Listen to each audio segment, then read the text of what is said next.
Good evening, everybody. Welcome. It is Saturday night here on the Paranormal Portal, and I'm your host, Brent Thomas.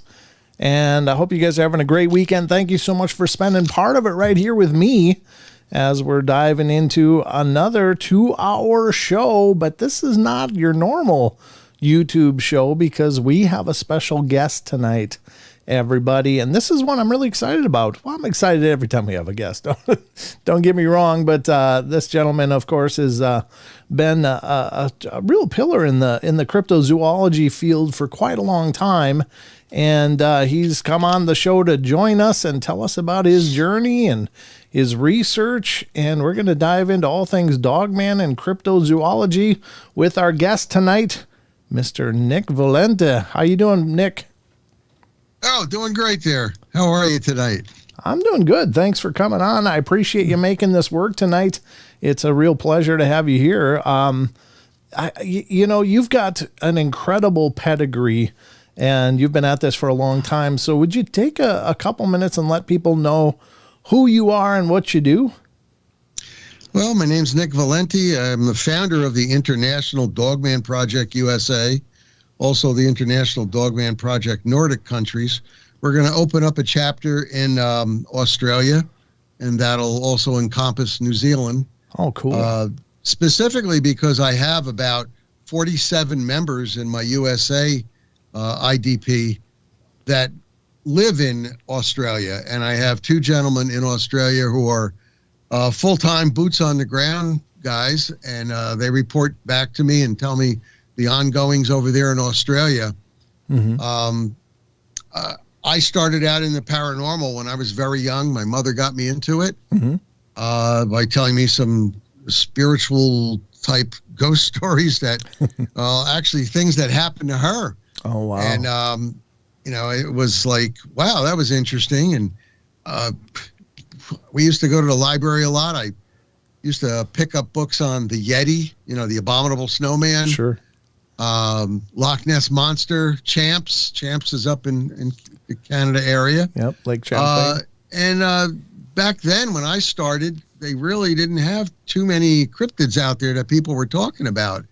And even if they were talking about them, they wouldn't talk about them because people didn't want to ruin their reputations. They didn't want people to make fun at them and laugh at them. Or, it's possible that just like even till today, a lot of people don't want to talk about it because maybe their work, they might be going up for a promotion. And if you say, hey, I saw a 9-foot Sasquatch running around in the forest when I went out on Saturday for a picnic with my wife and kids, then, they're going to look at you funny, and maybe they don't want you to be their vice president of sales. So people hold back, because they don't want people to think they're crazy. And I'm sorry, but, I've personally seen, I've had an encounter. Now, I take it two ways, a sighting and an encounter. Mm-hmm. Mine was an encounter back in 2013 because I got out of my vehicle and I'm standing there 30 feet away, and there is a dog man standing there in a park area, 11:30 at night, and he's eating a piece of deer.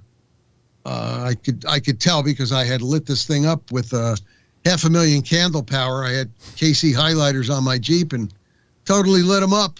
Mm-hmm. And I'm looking at this thing, and the reason I stopped was because I saw a bicycle next to a stop sign. It was a small bicycle, and I thought it was a human. Oh my God. And I'm former police. The job I do, these days is also in security, and I got out with bear spray in one hand, a 10 millimeter Glock in the other, and I'm getting out. I'm looking at this thing, and it's like, wow. I've never seen something like this before. Mind you, that was 2013, and previous years I had been studying cryptozoology, and I never heard about anything that even resembled this thing. Not even, supposedly werewolf. Sure. But this thing was bigger than a werewolf. It was, 7.5 feet tall. Wow. It looked to me to be about 650 pounds. It was muscular. Werewolves generally go from human to werewolf and back. Mm-hmm. And, they're really not that much bigger than a human that they came from, before they morphed into a werewolf. But, to me, I've seen this. Now, since then, I've seen it again. I can only say sighting. Right. I've had 3 other sightings, but only fleetingly. And one of them was with author D.A. Roberts, who runs the International Dogman Project Central at Central USA. He's a well-written author. He and I went to LBL, Kentucky 2 years back. And on the last day we were there, we're coming out of the park in LBL, Kentucky. We're about 100 feet away from the exit, and he yells, "Stop!" And I'm looking. I saw something large and dark out of the corner of my eye. I've got great peripheral vision. Super peripheral vision. Uh-huh. And I saw something, but I wasn't putting 2 and 2 together at that point, because it was like during the daytime. It was 11:30 in the day, and it was bright and sunny out. And he tells me to stop, so I stopped. He backed up. We both get out of the vehicle. And then about 10 seconds later, we look at each other and go, "We don't have weapons on us. Why are we out of the vehicle?" Oh, man. He told me, he goes, "Did you see that?" I said, "I thought I saw something large and black by the tree." He goes, he was looking directly at it, and he was like dumbstruck. His mouth opened, his jaw dropped, everything, it was like, whoa. We were there for like 3 days trying to find it at nighttime. We were traveling all the roads in LBL, Kentucky, trying to find any sign of a dogman. We went to Nichols Cemetery. We went all over and didn't find any tracks, any claw marks, anything at all. And here on the last day when we're leaving, we actually see something. Oh. We didn't pursue it because it went first of all, the leaves are not picked up in the park. Sure. And they were about a foot plus thick of old leaves, slippery, plus it went down a slope. Sure. About a 45-degree angle slope. And if the two of us were going to go chasing after it, weaponless, we would have most likely fallen on our rear ends and Yeah, you would maybe, have tripped over a log or any number of things. Yeah. yeah, because you don't know what's under those leaves. Right. Yeah. You know, so it's like, it's fruitless. Why are we running after this thing anyway? It's like, Sure. nah. Wow. But anyway, to get back to it, I started in the paranormal. I kind of got a little, I don't know, I was a little bit disappointed in it because I was a member of 2 different paranormal groups. And I mean, we were like ghost hunters and stuff like that, spirit hunters. We went to a graveyard in particular that we heard you couldn't walk from the one end to the other end. You couldn't go from west to east without something happening to you, like your hair turning white. Oh. Or you're being totally shaken forever. I did it twice. You know, I walked at 12 midnight across, and then I walked back to where the rest of the group were, and I said, "There's nothing here. Sure. Nothing's going to harm you in a cemetery. Seriously, nothing. Everybody's dead in there." It's like, you know, okay.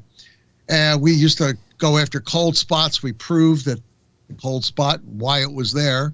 Okay. And you know, I mean, there would be a hole in the roof, and we would find it. There would be an open pipe. We would find it. We used all the ghost busting equipment, you know, Sure. try to get the ghosts to talk to us and all that stuff. And we went to all these places that were so-called haunted, nothing. So it kind of disappointed me. And after a bunch of years, I had still been reading about cryptids. So I went into the cryptozoology, you know, full bore. And I had been, you know, researching, you know, Bigfoot, which in Canada is called Sasquatch, by the way. Sure. Yeah. And, I mean, they get really offended if you say Bigfoot or Squatch. They don't really like that too much, but I made that mistake on a couple interviews and I got corrected. No, but do you mind if I stop you for a second and go back to that 2013 sighting? So you see this thing, you've got it all lit up with your KC lights on your vehicle, and you see it sitting there munching on a deer shank or something, and you get out. What happened? I mean, what happened then? Did it stick around? Did it bolt? What was the finality of that experience? Well, the whole experience, I kind of timed it in my mind. It was about a minute and 10 seconds.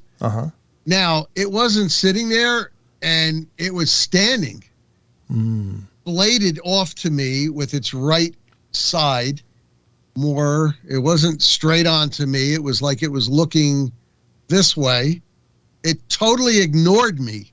Like, you know, first of all, this is an apex predator. Right. If you're ever to see a dogman, well, you could probably look up here, and that's a picture of similar to what it looks like. Only this thing was more muscular. There's 7 different types of dogman out there that have been reported. Okay. And people have, you know, gave their descriptions. But this thing just stood there, brought its pawed hand with the piece of deer up to its mouth, bit it, went back down. And it did it twice. And it totally ignored me, like I was insignificant. Oh, wow. Totally. And it was just looking off, you know, in front of it, and just ignored me. And I was standing out there outside my door, bear sprayed a gun. I wasn't going to shoot it because I have no reason to. Sure. I didn't even know what it was at the time. Sure. It took me quite a while when I went back to do research trying to figure out what it was. Right. You know, because I know what a werewolf is, but this wasn't anything looking like a werewolf. I mean, it was really extremely massive, and it was unusual. Now, I'm a person that always tells people, visit your zoos, because you can't go cryptid hunt and say, oh, I saw a cryptid out there, or maybe spot something and say, yeah, that's a cryptid, without knowing what real animals look like. Sure. Because, you know, bears walk on hind legs. They'll walk on their legs. I had a Rottie that I had taught the Rottie to, when I would tap my chest, to put its paws up on me. Sure. And sometimes I would dance with it and then let go of its paws, and it would still tap around. And a couple of times it popped up on 2 legs and walked towards me. So it's not unusual. I've seen on YouTube people have smaller dogs that, well, this one guy in particular, his dog loved walking on 2 legs. I've seen on YouTube a video of a goat walking on 2 legs. Oh, you know, yeah. at a farm. The farmer was filming it. I saw that. I mean, it's creepy looking. Yeah, it's really weird. Yeah. But, you know, this thing here, it just looked absolutely weird. And I'm looking at it, and it starts, after, like I said, about a minute and 10 seconds, it started to walk away into the bushes and disappeared. And I could hear it stepping on the branches, stepping on the leaves. They're cracking. Mm-hmm. And it walked away. Now, something I want to note is that as I went back to my car, because I'm saying maybe this thing's trying to circle around me. Mm-hmm. But being as big as it is, it wouldn't have to circle. All it would have to do is charge me. Sure. You know? Yeah. You know, at that point, it would have got a full face of bear spray and 10 millimeter bullets because I'm not going to, I'm not going to allow it to rip me apart. Yep. This thing walked away, and I saw in the distance and in the sky a oval glowing orb with a white light. Really? And it was the same distance same direction rather, that this creature was walking, about 120, 130 feet into the forest area, but in the air, there was a glowing orb. Wow. Now, years later, I was trying to think out of the boxes, which is what you really have to do when you're in cryptozoology. Sure. And I'm trying to put two and two together and say, well, you know, maybe this is an alien creature that was put here on the earth by aliens. Maybe it is an alien. Sure. Who knows? I don't know. I can't prove that. All I could prove is that it's probably flesh and blood because it needs to eat. And it made noise, and I could smell it. Right. It smelled of blood and urine. And a lot of people say, oh, well, that was from the deer. No. I know what dead deer smells like. Okay. I worked in a police capacity in a mountain area in the state of New Jersey for a long time, and we had a lot of dead deer in that area. Oh. This did not smell like the dead deer that I've come across. This thing reeked. Itself reeked. And I'll tell you another reason why I'm saying that is because the next day I came back with a full team. We were fully jocked up, and I said, guys, you got to help me out. We came back the next day in the morning, right back to that spot. I took a tape measure out. It was next to a stop sign, one of those green U-shaped stop sign poles that have like holes in it. Sure. And the stop sign was all the way up. I measured onto the stop sign up where I thought its head was. And this thing measured out to be 7 feet, 7 inches to my eye on the stop sign. That is truly massive. Yeah. You ever went to a basketball game and seen some of these professional basketball players? Sure. Yep. I mean, I stood next to one guy that was 7'2", who was a pro, and I mean, the guy was truly large. Right. I mean, seriously big. Wow. So, long story short, we came back. We followed the trail. There was a little bit of a blood trail, which came from the deer, evidently.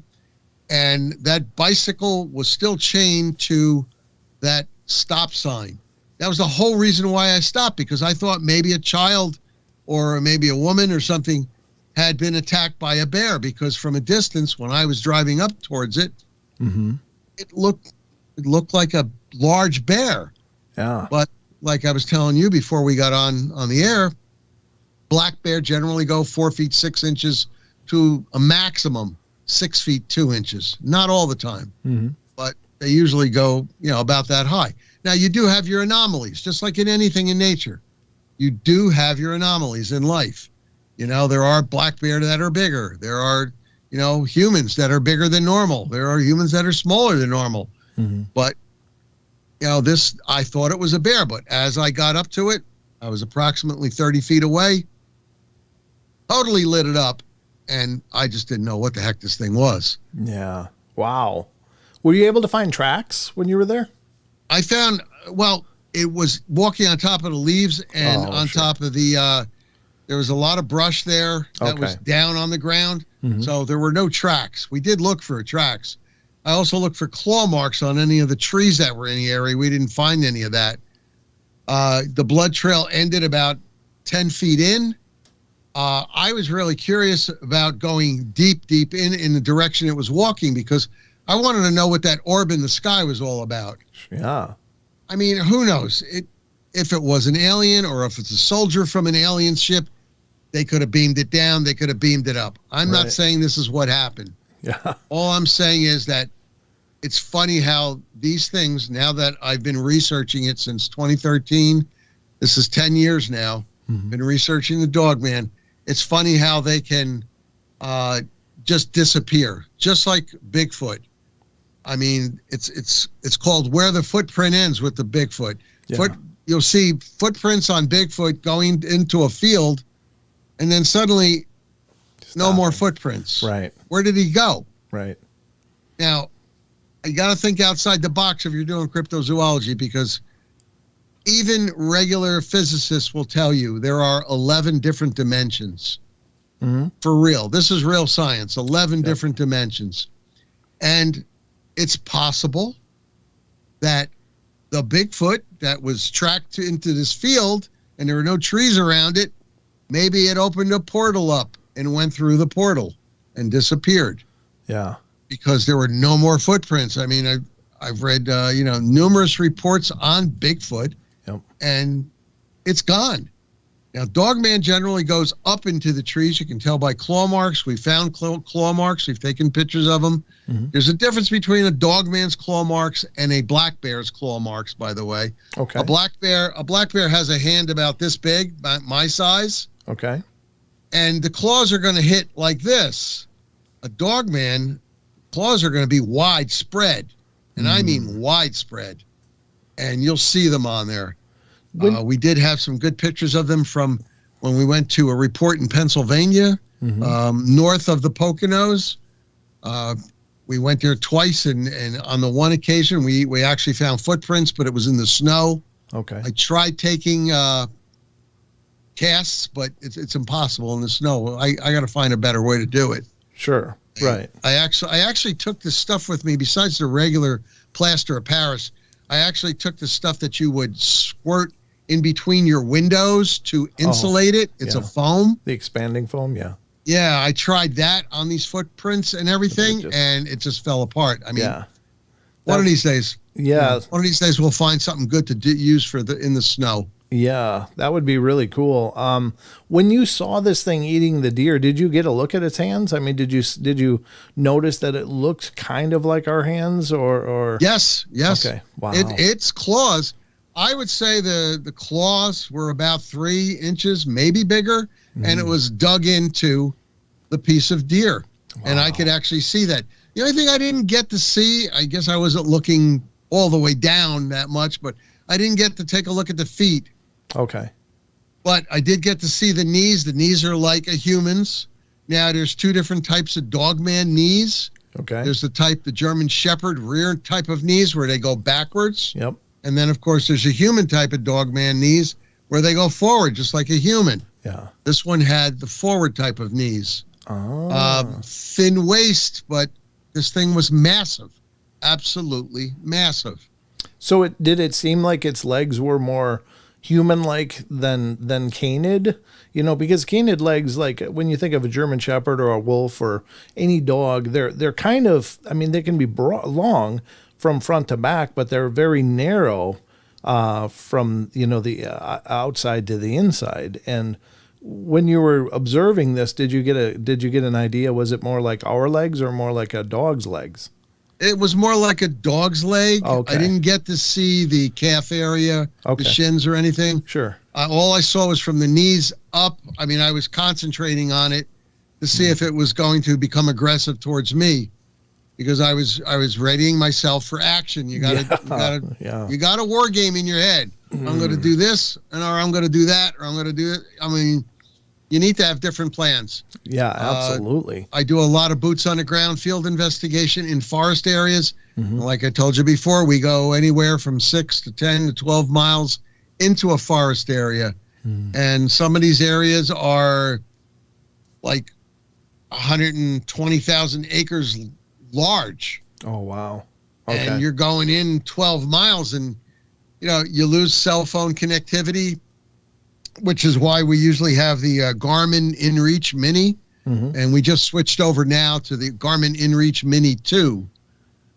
There's a this is for your listeners. If you ever do field investigation, no matter what you do, or if you just go into the forest, just for walking or whatever, right, you might want to grab one of these things, because if you ever fall down, you broke a limb, you're not going to crawl a mile out of a forest area. right. No less 6, 7, 8 miles out of a forest area with a broken, with a compound fracture of your leg or of your hip or something. Look, anybody can fall down at any time, and you could break something. Sure.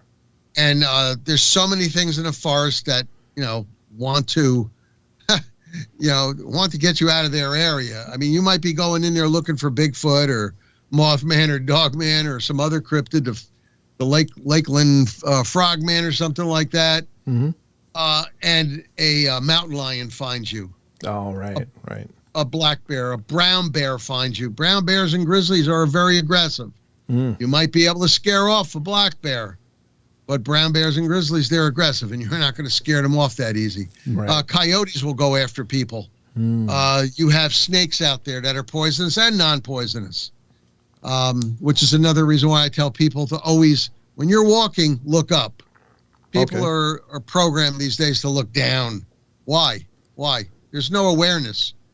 There's no self-awareness around, spatial awareness around yourself. You can get mugged by a human. Sure. And that's another thing when you're out there in the forest. There's human predators out there too. So when you go out there are certain things you really need to take with you. But that InReach mini Garmin, we got the second version of it. You just press on an orange button, SOS button there, goes right out. Rescue, they'll come after you. There's a GPS locator in the sky. It'll locate you. There's so many GPS locators in the satellites in the sky. They'll get to you. They'll definitely get to you. Wonderful. Yeah, that's intense. Now you had also mentioned Land Between the Lakes, and of course that's a very well-known location for Dogman and even horrific interactions between Dogman and people. But for the sake of our listeners, could you kind of give us an overview of the Land Between the Lakes? Well, Land Between the Lakes is a man-made lake area. It's in Tennessee and Kentucky. They both have their sections. It is a park area, and they treat it as such. There are welcome centers there. But when you go into the Kentucky Welcome Center, like I did with D.A. Roberts, and ask them about Dogman, they will ignore you and walk away from you. In fact, most people in Kentucky will ignore you and walk away from you if you want to talk about Dogman. Tennessee, they're quite a bit more open. I don't know why. I mean, they're right next door to each other, right? Land Between the Lakes in Tennessee is where the I guess what you were alluding to, where the family of 4 were slaughtered by a Dogman going back many, many, many years. That was well reported, well covered. There were no survivors of that.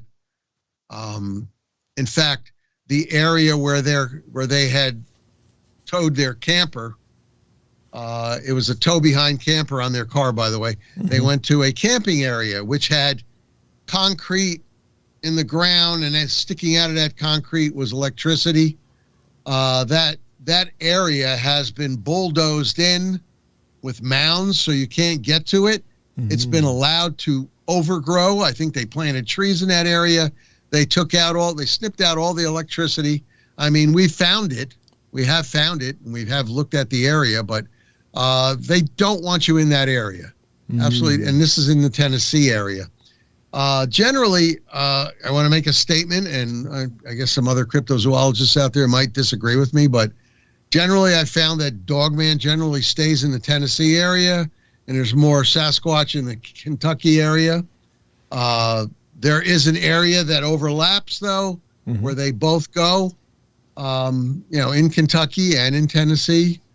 There have been sightings of both Sasquatch and Dogman in those areas in both states.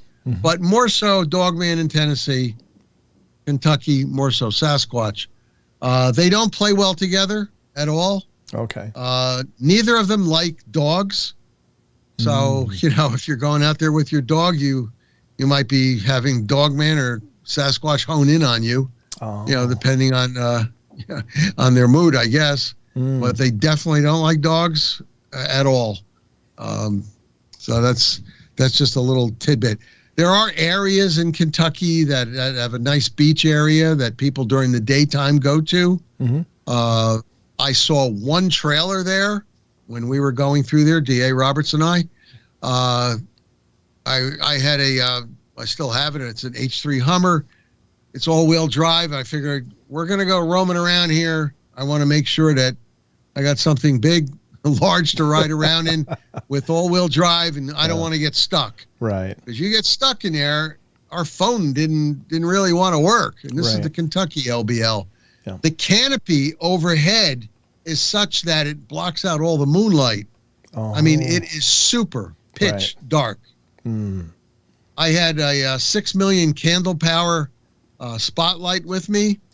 We had various flashlights. We had the head type lights that you would use. Also, when we went there, we were there during the daytime, yes, but mostly at nighttime. And we were driving the different roadways over there, going up every which way. And I only saw one camper there when we went there, and that camper was pretty well lit up. In fact, the whole area around the camper was pretty well lit up. Okay. So we went to the Nickel Cemetery because generally Dogman, well, for Native Americans, that is, Dogman hangs around as a protector of Native American cemeteries. That's generally the lore, and a lot of the research that I've done actually backs that up too. But we're also planning on going, DA and I, and we're going to take a couple other boots on the ground guys with us. Most likely this August, we're going to go to the Tennessee LBL and look around, and a couple other places. We have planned on going to Port Chatham. That's in Alaska. Yep. I don't know if you ever heard of the town in Port Chatham. It's now nobody lives there, right? Because the Sasquatch Bigfoot over there terrorized that town. Yeah. There was a documentary done by a friend of mine, Search for the Port Chatham Hairy Man, and that was prior to the network crew that went in there and tried to say they were the first. But that area looks pretty sketchy, and it looks like tough terrain up there too.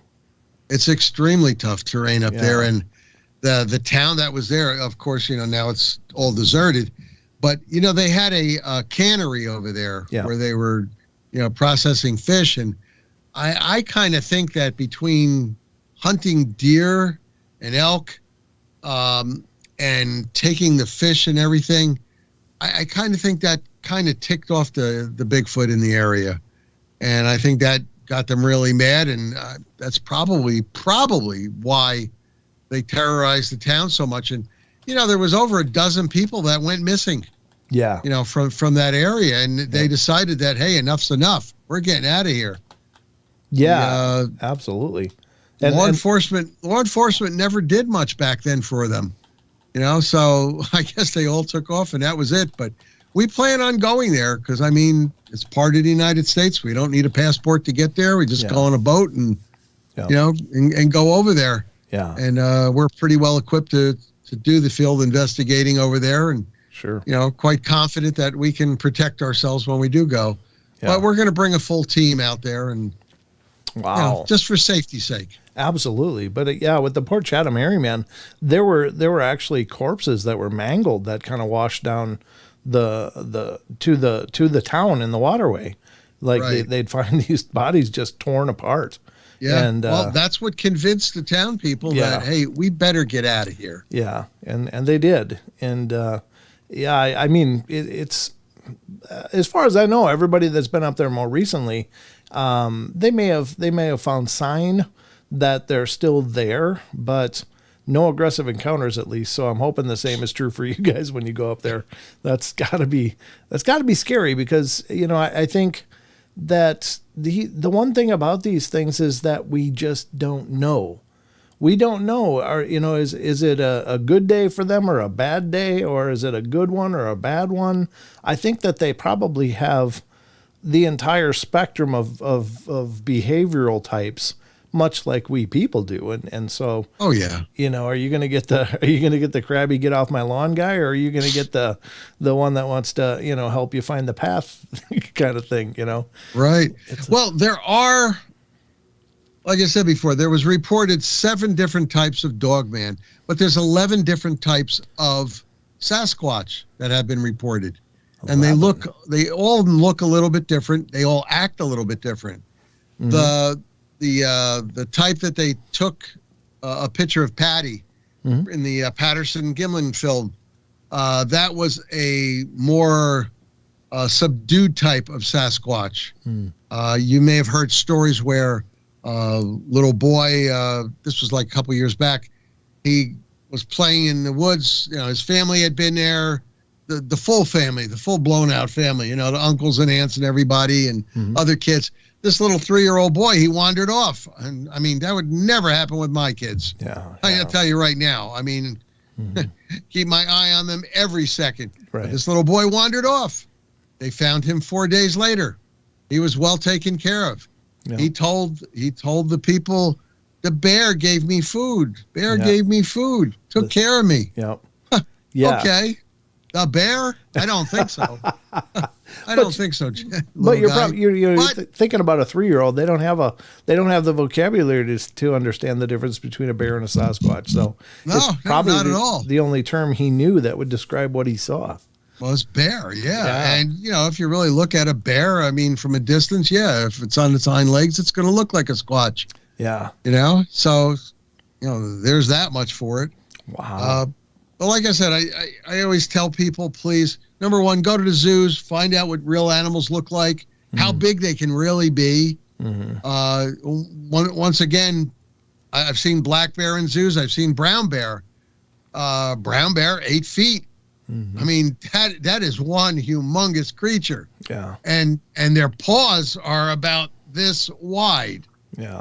They're huge. Yeah. Extremely strong and extremely fast. Yeah. 0 to 50 in about 3 seconds. Yeah. 3 seconds now. So, I mean, and people say, oh, no, they can't. Yes, they do. They're extremely strong. Yeah. And that's how they can get up that speed. Yeah. All anybody has to do to prove, what I'm saying is go on YouTube and look it up. Sure. Bear in woods running after deer. Yeah. And they were timing this one bear. It's a brown bear. And he was up to 50 miles an hour. I mean, they're fast. Yeah. And also, if people go out, in the forest area, bring food, bring water, bring a backpack loaded up, with some stuff so that you could survive a day or two. Yeah. Bring a couple of flashlights, bring signaling equipment. If you can, always remember to tell people where you're going, and if you can, don't just go by yourself. Go with two, 3 other people or more. Yeah. It's much safer that way. And a first aid kit, of course. We got a question in the chat, actually, speaking of that, and they said, what is the Garmin with the SOS? What was the name of it again? It's called the InReach Mini Garmin, and the second version is out too. Okay. You can get the InReach Mini Garmin 1, the Mini, or you can get the 2. It's not even it's this big. From here to here. It's small. Nice. But it has an antenna on it, super powerful. It's like the Iridium phones. It goes up to the satellites, and there's a lot of satellites up there. Okay. And it's monitored. And if you hit that SOS, bam, they'll come for you. But it's not only for SOS. I want to tell your listener, you could also send text messages on it. Oh. It'll couple with your phone, and you can send text messages. I don't care if you're 50 miles into a dead area. It's still going to send out to anybody who you're trying to contact. And you can receive as well? Yes, sir. Wow, that's pretty slick. I've tried it from my home to a friend of mine in Missouri. And I mean, from New Jersey to Missouri, we're talking quite a distance. Yeah. And I used that, and he got my message. So, really, I mean, cool. It's expensive, yes. Right. But it's well worth having. I mean, what's your life worth? Right. It's worth a lot. Also, one other thing besides the food, the water, signaling equipment, lights, this and that, and telling people where you're going. you really should have bear spray and learn how to use it. Yeah. Everybody that goes out there with you, you should have bear spray. Bear spray doesn't shoot in a straight arrow. It doesn't do that. It shoots in a conical spray. Okay. It'll spread out. So you can't really miss. The one I use shoots 36 feet out. Wow. So you've got a conical spray shooting 36 feet out. And it really does work. I've used regular pepper spray, excuse me, on a black bear. Yeah. Climbing up a tree. I was in a tree with a friend of mine who was hunting. He was bow hunting deer. And this black bear decided to climb the tree. Oh, and he didn't have anything to shoo it off with. I had my pepper spray. I had a can of straight old human pepper spray. I shot him right in the snout. Brent, I'm going to tell you, this bear, he was about 12, 15 feet up on the tree, climbing. Shot him in the snout. He fell. Bam. Slammed on his side and his back. Wow. Got up, rubbed his nose in the grass, kept rubbing it, and was walking away. And there was a stream nearby, so I figured maybe he was walking towards that stream because he knew this is the only thing that's going to help. Wow. But he hit the ground. This is how strong these things are. Right. He fell about 15 feet and didn't even shake him. Wow. Yeah, they're totally built different. There's no doubt. Oh my! You got to remember something. Their bones are way thicker. Yes. Than our bones. Yeah, more dense. Yeah, absolutely. Yeah. I mean, first of all, you've got the hide. That's really tough. You've got the fat underneath the hide. Then you've got the muscle underneath the fat. And then you've got the bones, which are very, very thick. Yeah. Yeah. And that's the reason why when people have shot, and they've gone bear hunting and they've shot it with a 223 and the bear's still coming.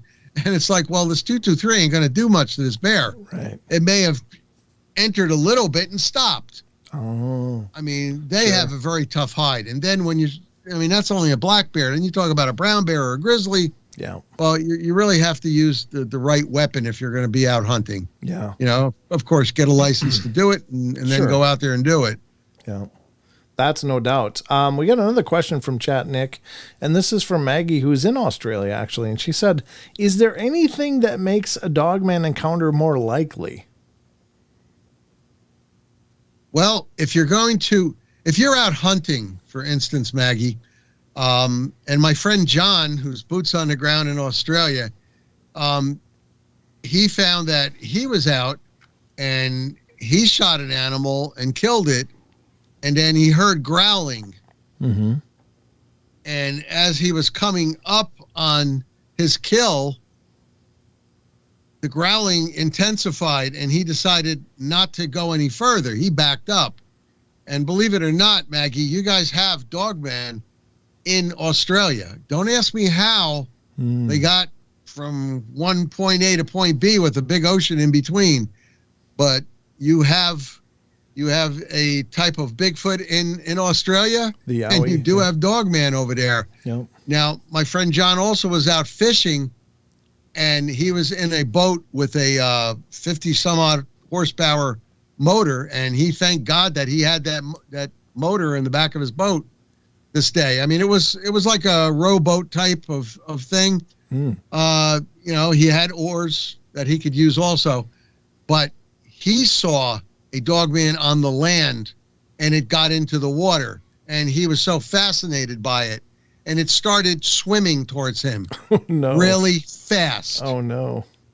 He almost died. I'm going to tell you, he was shocked. He hit the motor and not like television, it started up on the first pull and he got out of there. He kept going for 2-3 miles before he stopped. He beached it. Called his wife. She brought the truck around and they put the boat on it and he got out of there. But nowadays what he does is he goes to an area and he uses his drone. He's got a 4-propeller drone with a really nice super high def camera and he sets it up and he zooms it around the area that he wants to research. So. Okay. Yeah, that's probably good. At least scout it out a little before you start heading in, right? Yeah.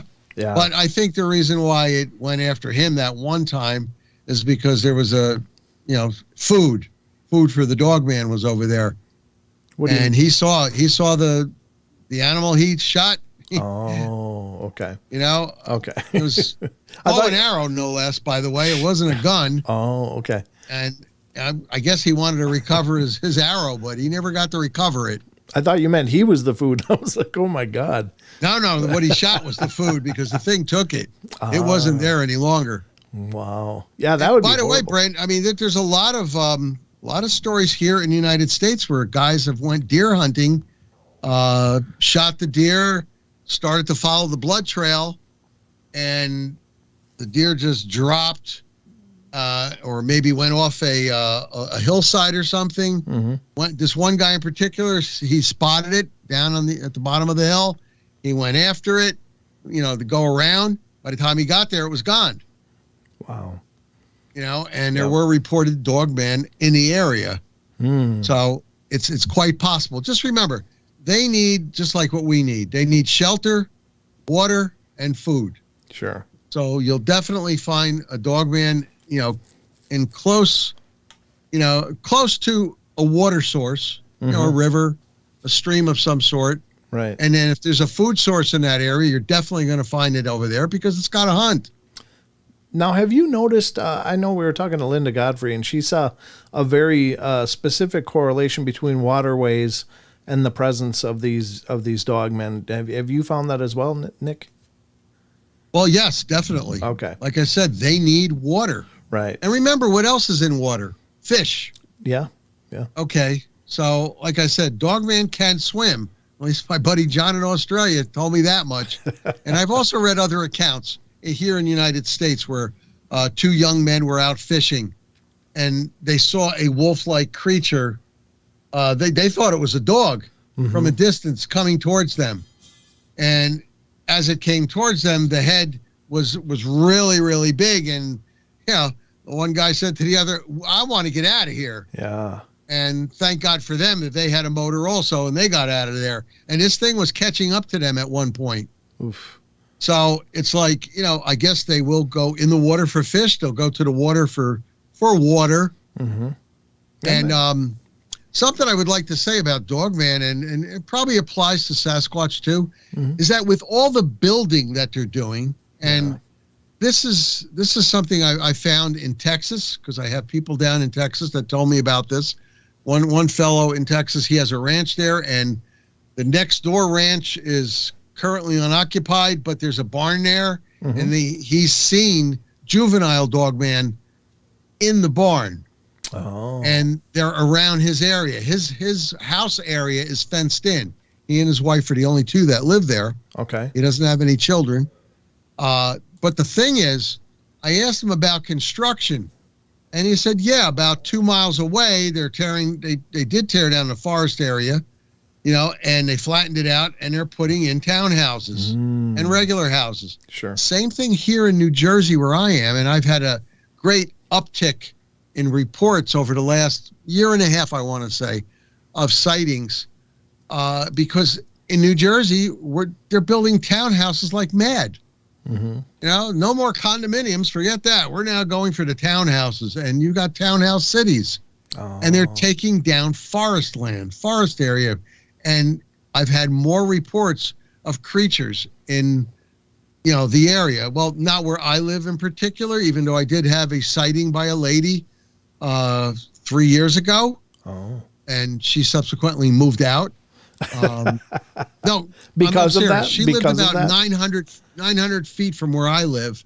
Okay. The backyard of her house butted up against a state park. She used to take her dog out to go pee in the morning. It was a little tiny thing, about 3 pounds. 6:30 in the morning, she'd take it out. It would run to the back of her yard.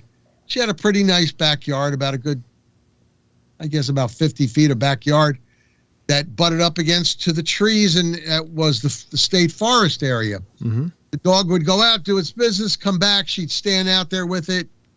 And on this one morning in particular, the dog came running back really fast and past her without doing its business. She heard a throaty growl. Oh, no. She looked up, This lady is no pushover either. I mean, she was a lawyer. She's a politician. That's all I'm allowed to say about her. Otherwise, her family will sue me because this is what they told me. But what she did was, she's from Colorado. She was a tomboy, an only child. Her father taught her to shoot, hunt, rifle, shotgun, pistols. She took her cell phone, which was in her hand, and flashed at, when she saw this, she saw a Dogman. She flashed at it twice, figuring that she was going to give herself a few seconds to run. Right. Because of the flash. Remember, it was like 6:30 in the morning. It was still, the sun was still coming up, so it wasn't super light out. She ran back to her house, locked the door, took her shotgun down from the wall. It was fully loaded. She was ready. But she got 2 flash pictures of it with the head, which was right near a tree. The body was behind the tree, but the head was out. And when she called me because she knew I was, my background, and I went over there, must have been about 25 minutes later, and she was totally shaken. She already had called her brother and her sister and told them, I want out of here. I didn't know that. She showed me her camera, and I saw the 2 pictures. She didn't know she took pictures. She was just flashing this thing to try to hit it with her flash. Yeah. Wow. Now, I asked her, I says, please, I said, I investigate this. I won't attach your name to it. I said, can you please send me this? Send me the 2. Yeah, I'll send it to you. I'll send it to you. Okay, well, calmed her down and everything. I checked the backyard area out. I had my bear spray with me. I didn't find any more of it back there. It wasn't there at all. But long story short, I call her up. Her brother answers the phone. About 5 hours later, he tells me she's not available. And she doesn't want to talk to you. And I advised him who I was. I said, wait a minute, she called me to help her. Yeah. I says, I'm just trying to help out here. He goes, listen, you're not to tell anybody about what happened here. You're not to associate her name, her house number, her address, nothing. Wow. Or we will sue you. Oh, dear. And he made that abundantly clear. Sure. The word sue. And the thing I can say is that she was from Colorado. She was a former attorney. She's a politician in the local government. Okay. And that's what I'm thinking. That if it got out that she's reporting she saw, a cryptid of this nature in her backyard, she's not going to get reelected. Right. Yeah. Good point. Just to finish this story off real quick, I never got the pictures. Oh. The house was up for sale a few days later. She moved to Florida. I found that out from her neighbor because when they were moving, she was talking to her. She said, no, I'm going as far away from here as I can and still have family in the area. She went to Florida. They wound up selling that house, and that was the end of that. And wow. Now, I'm not going to get sued over a couple of pictures, but no. She showed the pictures to me. I saw what she had. I listened to her story. I noted it in my notebooks, and that's about all I could say. I can't give her name. I can't give anything. Sure. Hope she likes gators and skunk apes then. That's what I was saying. I'm saying, lady, you got a lot of bugs down here. You got gators. Yeah. Listen, it has nothing to do with cryptids and your show, but just real quick. Yeah. My aunt and uncle and 2 cousins had moved from New Jersey down to Daytona Beach, Florida. Actually, one up from Daytona, Ormond Beach, right next door. They had a house. Their front door was a Dutch door. The kind where the top can open independent of the bottom. Okay, sure. And then you can lock them in. Yep. And there was a reason, I guess, the people built it that way. I had visited them. I'm at the house, and my aunt goes, listen, I have to go shopping. She goes, I'm going to put a note on the door. If you open that door, somebody rings the doorbell or knocks, open the top door only and see who it is. And I said, Auntie, I'm a big guy, and I was in my mid-20s. Okay. All kinds of experience and this and that, and hand-to-hand combat, blah, blah, blah. And I wasn't really afraid of anything. I'm saying, well, what's going to happen around here? Right. Couple hours goes by. I'm there in the house by myself, and I hear a bang on the door. And I'm figuring, okay, it must be UPS or something, you know. Sure. I go to the door. I'm about to open it, and I see the note. I go, okay. I unhook the latches and everything, open it up. Nobody's out there. I close the door. Mm-hmm. I hear it again. I open it up. I get closer, and I'm looking. And down below is a 9-foot gator. It was an alligator. He was trying to get in. Oh, no. I mean, like, what the heck? They got gecko running all over the place out there. You've got gators out here, too? It's like, what the heck's going on here? He was probably just there checking on your car insurance. Oh, my God. You know, I told my aunt what happened. She goes, well, there was a reason I told you. And she goes, let me tell you something else. She goes, you see, we have a cinder block wall fence around the house. She goes, we're in the midst of getting rid of the chain link fence in the front area and the gate.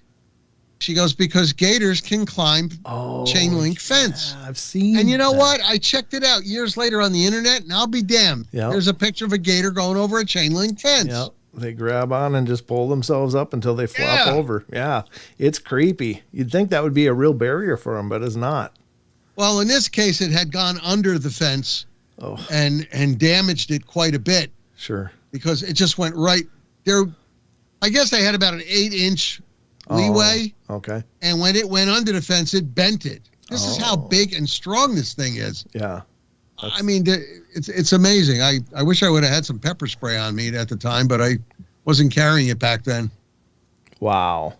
So we got another question in the chat. This is from Rachel Gets It Right. There's probably a lot more, but I just have been... go ahead. Field them all. They're okay.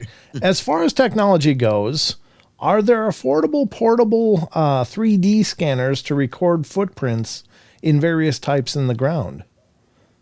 So like a LiDAR, could you do it with LiDAR? No, LiDAR is something you're going to be used to go under the ground. Well, she's talking about footprints now, right? Right. Generally what we do is I have a Canon camera. You know, it's a digital Canon camera, and you know, I zoom in on it and I take pictures of it. Yep. I also have a mini portable camera because, you know, 2 is 1, 1 is none. Yeah. So in case this runs out of batteries, you want to have something. Sure. That's what we generally do. We'll take pictures. When we do an investigation and you find a print, we do it just like crime scene investigation. We will run the tape around the area. Yeah. You'll take pictures from the top, north, south, east, and west, and then from other angles. You want to take as much as you can of that print. You'll put something up, you know, near it to show how big it can be. Right. We carry rulers with us. Yeah. We carry some guys carry the L rulers so we can get it both ways. Right. With some of the Dogman prints we found, I had one print that was 13 inches, and it was kind of narrow.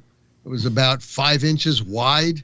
So it wasn't really that, you know, not like a Sasquatch print. Okay. A Sasquatch print, we're talking, you know, you'll get a 22, 23-inch print, you know, and possibly 8, 9 inches across, you know, toe to toe. Sure. And, I mean, because there's a lot of big prints out there. Yeah, there are. Yep. But I was going to say with LiDAR, I think you're thinking of radar, because LiDAR, I have it on my phone and I can like scan my desk. I can scan the room. It'll give like a 3D imaging of whatever it scans. And it's a newer technology, but I think it's really, you know, when you're talking about snow and stuff, maybe it would work because I don't know, because there's a reflective quality to snow, but it might be an option. You know, I don't know. It may be something to look into. I thought you're talking about the machines that you push. Oh, right. Yeah, the ground penetrating radar. Yeah. This is part of phones and a lot of newer technology, like the virtual reality uses LiDAR to see you move around a room and it'll track that movement. In the snow, Brent, what I want to do is I want to take a print. I mean, we'll take pictures of it, fine. Yeah. But I want to take a full print. Yeah. Just like they take with Sasquatch prints in the dirt. Yeah. You know, those type of prints. Absolutely. If I could take a full print of it, I might be able to see the depth of the print. You know, whether it's a juvenile or whether it's a full-blown male. Right. If you take the depth of the print, you can estimate how much it weighs. Okay. You know, so, but Yep.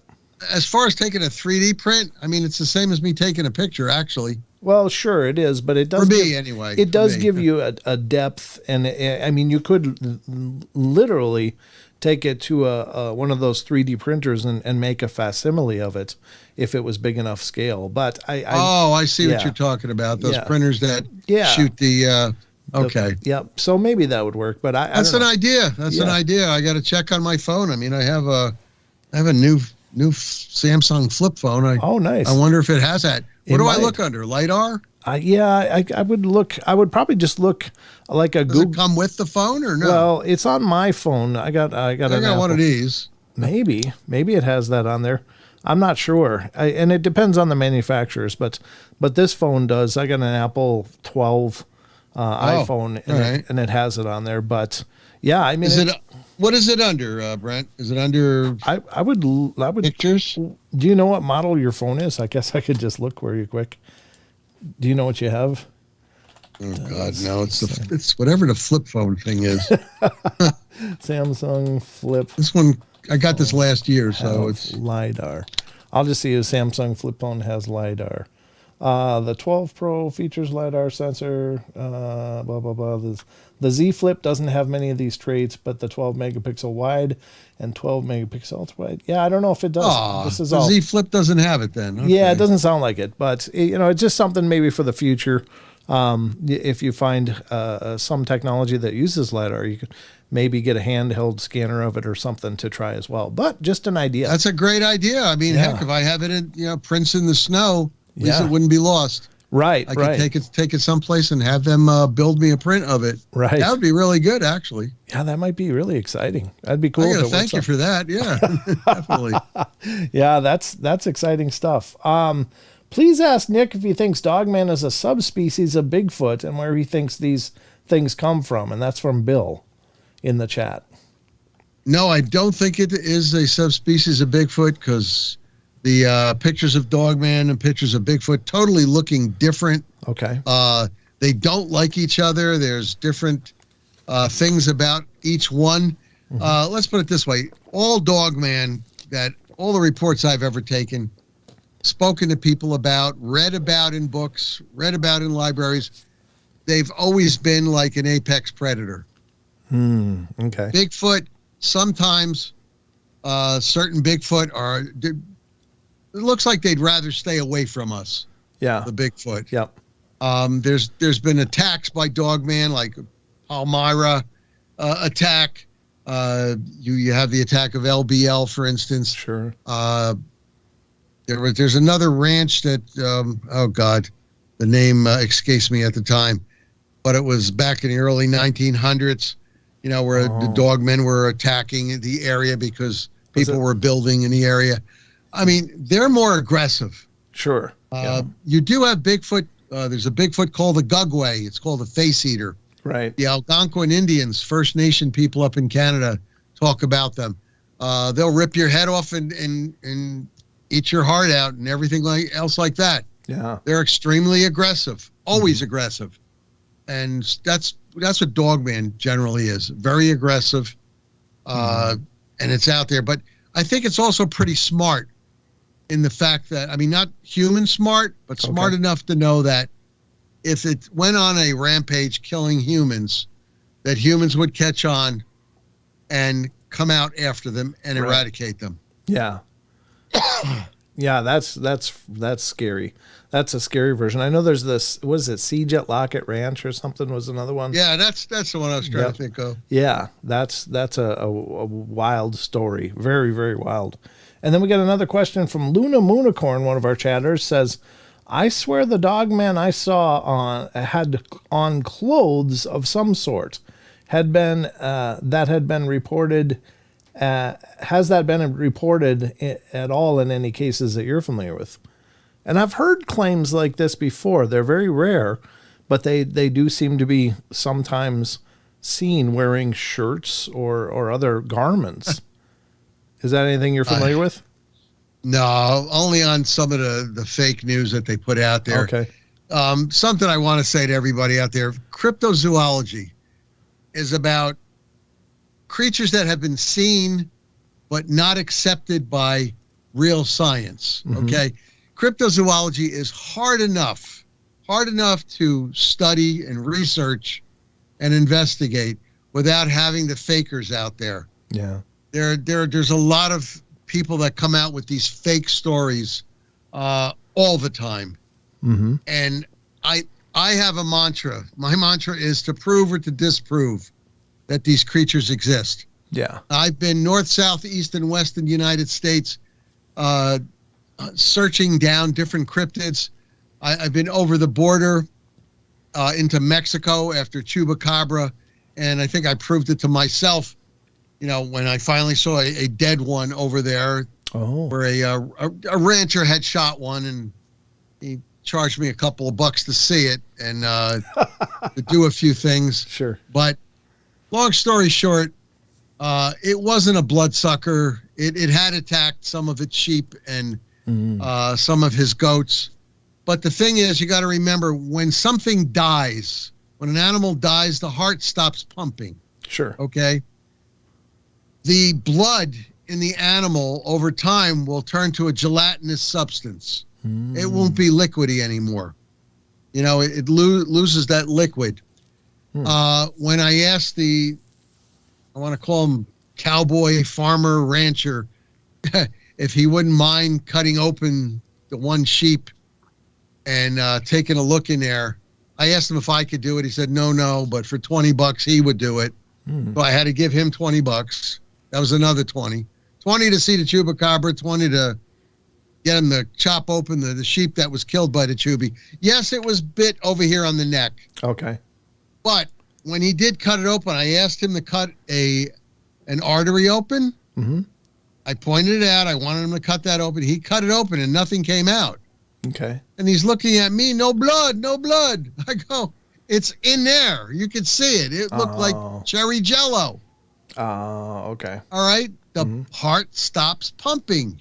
Yeah. And your blood starts to solidify. Congeals. Now, okay. Yeah. Now, this thing that I saw, it was about 42 inches long. He let me measure it, thank God. It had bluish skin, but almost like it had a disease. No hair, but across the top and all the way down the back to the tail, it had about an inch of hair. Sure. Like a mohawk type of thing. It looked like to me that this thing had a disease. Okay. And that's what happens a lot of times to these animals. And with the chupacabra, in this case, this thing was part wolf, part coyote. Oh. I got to take a sample from it without him looking. Otherwise, he would have charged me another 20. But long story short, I took a sample back to a veterinarian that I know that does DNA, and that's quite expensive to do. Yeah. Because they'll do the DNA on your dog or your cat or your chicken Sure. or whatever you have these days. But I had him bring it back, and it came out to be 50% wolf, 45% coyote, and 5% unknown. Oh, wow. Okay. This particular animal. Now, because they have this skin disease, they lose their predatory ability to hunt. Oh. And they go after domestic animals. Oh, okay. So that's why you have all these sightings of, these animals that look like, a chupacabra, and it's going after sheep and goats and even dogs and cats for that matter, and chickens. Sure. Yeah, I want to visit this topic again in just a minute. I just want to ask you. There's another question in the chat, and I think you kind of brushed on this a little bit, but it's from Jason Smith, and he says, "Do dogmen coexist with Bigfoot or Sasquatch? Bigfoot / Sasquatch?" No, they do not. They do not play well together at all. My research has, and speaking with some people that have actually, hunters that say they came upon it. They saw Dogman, Sasquatch in a battle. Everything I've read about it, everything I've researched in books and in papers and everything. And when I reference papers, I'm referencing old-time newspapers in libraries, microfilm, microfiche type thing, where you could actually find these things and you could read up on it. You can go back into the early 1700s, 1800s, 1900s, with newspapers that have been put on microfilm and microfiche and read what happened back then. But that's what's so wonderful about traveling to different states and finding these little old libraries. And when you ask them to see their microfilm of newspapers, they're like thrilled sometimes. At least that's what I found anyway, because they're very rarely asked for, and they need to have their funding so they could say, hey, these people, they wanted to see the newspapers. Right. But no, they don't coexist. Absolutely not. Okay. Gotcha. Now, I did want to revisit the chupacabra thing because that's kind of an enigma to me as well. And I'm sure we'll keep getting questions about Bigfoot Dogman as we go. But the one curiosity I have is, okay, when I think it was Puerto Rico that it was kind of it was first reported there, yes. So, and I'll tell you why once you finish with your question. Sure, but the description of it was this hunched over creature with like almost looking like a little vampire imp thing with spiky protrusions down the back, and then we've got these ones like in the southwest of the U.S., south of part of the U.S. In Texas, that look like a coyote with mange, but they got those weird protrusions on their hocks behind their tail area. They're like on the back of those legs. They got those, I don't know, some kind of maybe overdeveloped scent glands or whatever. And then there's another one that's been called the chupacabra, and it looks almost like some form of kangaroo that has like fangs. And so what do you make of this, Nick? What it is if anybody really researches into this, when it first came out in Puerto Rico, a film company, a Hollywood film company, was filming down there a science fiction film. The lady that reported it to a radio talk show host in Puerto Rico, she reported it hours after coming out of the movie that she saw that these people were filming. Oh, geez. All right. They filmed a science fiction movie. She saw this movie and she described that little monster in the movie exactly. Now, if you'll remember what the description was, it would pop up on two legs and it had like spikes going down the back and everything. She described it to a T. And the guy, the DJ who put it out on the radio, he was describing this to everybody. Now, fear and panic was going around in Puerto Rico, and they're like, what the heck? We never had anything like this around here. Right. And then calls started coming in from other people that saw like large dogs out there that they said, oh, no, that's the chupacabra. Oh. And it's funny. Chupacabra has been reported in Maine, in Russia. Wow. In Texas, there's a lot of reports of chupacabra. Actually, the same kind I saw, about 40, 42 inches long, a cross between a wolf and a coyote, and with the mange, with the skin disease and everything. And they do look bluish. Yeah.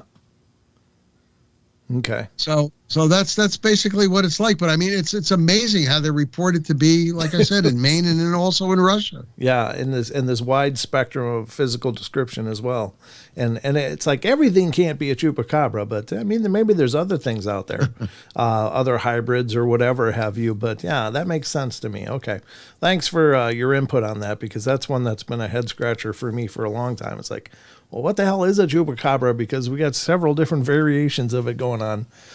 We got another question from the chat, and this is from Rachel Gets It Right, one of our mods. And she is asking, it seems Bigfoot used trees, pushing them down a crossroads, twisting them into curves. Does Dogman do any kind of marking that is canine related, chewing or clawing the ground or trees, scent marks, anything that you're familiar with, Nick? We find claw marks on trees that have been climbed. Oh, okay. We went on a couple of Dogman sightings, one in January and one February 28th through March 6th in North Carolina. two different places, by the way. And we did find, I had one of our guys who's an excellent climber. I had him climb the tree where we saw the claw marks about 5 feet off the ground. Like I said, they're wide claw marks. We knew this wasn't a bear. Okay. Wide claw marks, and then we saw the second claw mark, and then the next one going up. I had him go up in the trees. Now, mind you, we were down on the ground, and we're looking at it with binoculars. That's the easiest way for you to do it, by the way, folks. You know, if you're out there looking for things instead of climbing the tree, use your binoculars. Oh. But there was a point where we couldn't see any more marks, and he climbed up, and he said there was more marks on this tree and then on the next tree over. So what he did was he climbed, and he went to the next tree over, and there was more marks there. And it looked like it kept going from tree to tree to tree, and, you know, so on and so forth, and it got out of the area. Oh, okay. Wow. Now remember, Sasquatch does different things with trees for a reason, people. If we've been to areas where we've seen trees. I'm talking, God, 20 inches around, ripped out of the ground by their roots and shoved back into the ground. Really? And I'm saying to myself, I'm glad I wasn't here when this was done, because this must have been done by a creature with phenomenal strength. Yeah. And it must have been really large. And I do not want to meet one of these things in the forest. You know, the reason they do that, they put the trees upside down, we believe, is a marker. And it's an aggressive marker, meaning don't come in this area. Yikes. And, you know, they also put up teepees.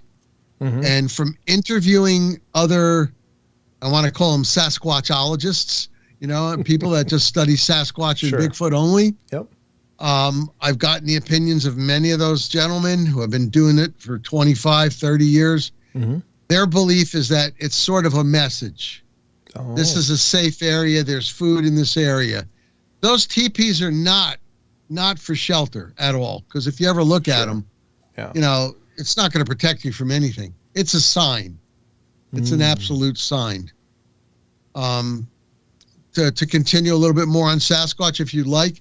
The wood knocks that you hear, those are warnings to us. They're also communications to other Sasquatch. Okay. They're like a little army. You're going to hear tap, tap, tap, and then a little bit closer, tap, tap, tap over here, and then tap, tap. They're surrounding you at this point, and they're checking you out. You know? And it's sort of a warning. It's like, we're coming. Maybe you want to leave. You know, and, you know, there's just all these little things out there you got to put two and two together and pay attention to when you're out there in the woods. Yeah, that's like really intimidating, especially when you're talking about those big trees and the amount of force that must be required in order to do that. And not only just to, you know, get it out of the ground, which is, you know, Herculean basically, but to haul them around, you know, like those teepee structures. People have found them with full-grown trees making these teepee structures, and it's not like they just leaned, you know, as like a snow load or windfall. No. They're carried. In many cases, they're carried to that location and then positioned, and it's like, oh my God, you know, this is 1,000-pound plus tree, or, you know, God only knows how much it weighs, and to think that the strength involved, it's incredibly sobering to, you know, just to imagine the sheer power these things are capable of. Just a quick story to give you an idea about the Sasquatch. About a year and 3/4 ago, our main headquarters got several calls, very alarming emergency calls from this woman living just over the border out of New Jersey into New York State. She called our main headquarters. The main guy there called me up. He says, "Listen, Nick, this is in the eastern section. It's your area. This is when I belong to another organization." He says, "This lady's driving me crazy. She's setting my Facebook Messenger on fire. She's calling me up. She's sending messages. She's got a dogman problem. Can you get a team out there?" And I said, "Really? Everybody's on vacation. It's this time of the year, and I really can't. He says, well, here's her number. Call her. I call her up. She's telling me that she has a dogman problem, and it's tearing up the side of her yard. It's ripping up the backyard. If she's seen it, she needs help. And I told her, I said, listen, I don't have any teams available right now. Right. I had one team out in Oklahoma at the time. I had another team out in North Carolina. They went down into South Carolina. They're actually tracking a dogman, and they wound up in Louisiana. So, I mean, I had nobody. We're talking 7-man teams, 2 7-man teams. I had nobody to do this with, and I'm not going to go alone out into the middle of the night, into this area. You have a right to go into the forest, but you also have a right to come home safe. Yeah. Even if you're carrying weapons, you can't be everywhere at once with your eyes. Right. She called me up. She was bombing my Facebook Messenger. I called her back. I said, listen, I can get 2 guys to come with me. We'll be down there, and we'll check it out. I got her address. I went there.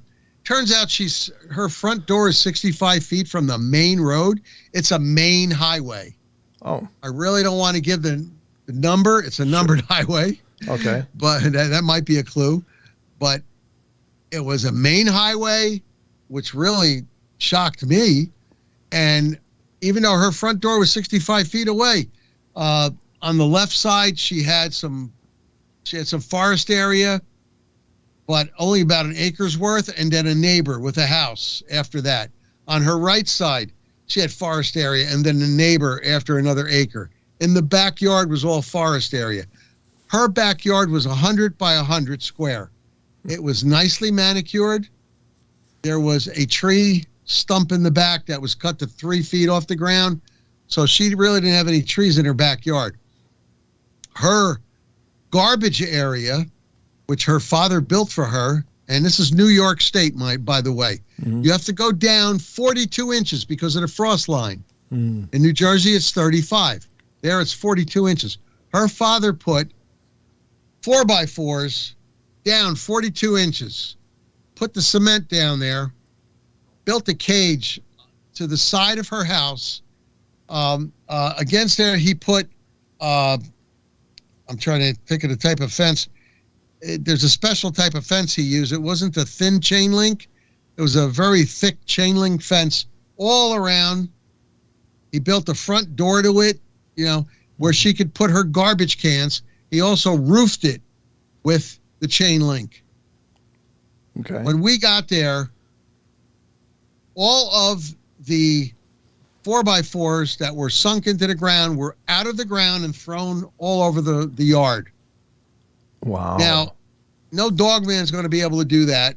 And the reason the father put that area there for her garbage cans is because she had a big problem with little smaller animals coming, ripping apart her garbage cans.